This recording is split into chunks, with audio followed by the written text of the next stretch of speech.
Bonjour à tous et bienvenue dans cette nouvelle revue de presse.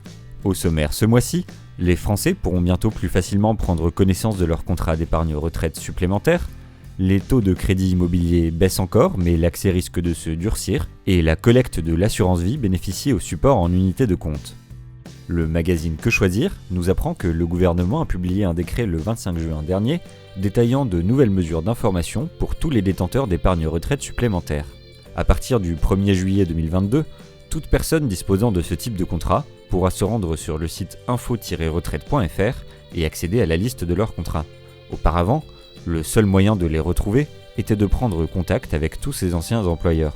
Capital rappelle que ces démarches compliquées ont entraîné environ 13 milliards d'euros de contrats non réclamés par leurs bénéficiaires selon la Cour des comptes. Le décret liste également l'ensemble des contrats concernés, à commencer par les nouveaux plans d'épargne retraite, les fameux PER, qu'ils soient individuels, collectifs ou d'entreprise obligatoires, mais aussi les contrats de retraite plus anciens, comme les Madelin, PERP, Préfonds retraite, Complément retraite des hospitaliers, Corem, Perco, Article 83, et même la retraite mutualiste du combattant. Les taux d'usure, soit les taux maximum autorisés auxquels les banques ont le droit de prêter, baissent de nouveau au troisième trimestre et les Échos notent qu'ils atteignent même un plancher historique, à moins de 2,5% pour les crédits de 20 ans et plus. Ce qui peut paraître une bonne nouvelle pour les personnes voulant investir dans l'immobilier ne l'est pas forcément. En effet, cela pénalise fortement certains profils ne pouvant pas accéder à des taux si bas, comme les emprunteurs à la santé fragile, les seniors et ceux ayant un faible apport qui peuvent se voir refuser un emprunt.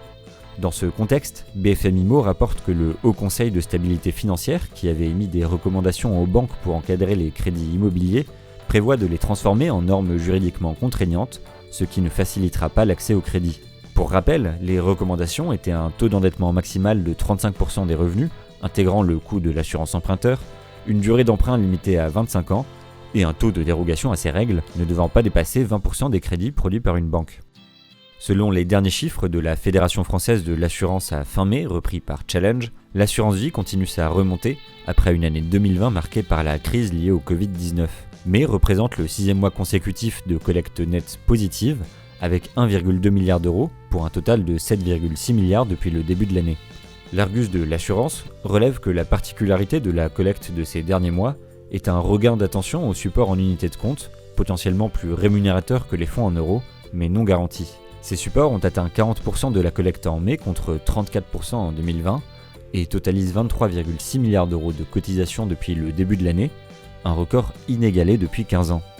C'est tout pour cette nouvelle revue de presse, on se retrouve très vite pour un nouveau point sur l'actualité des finances.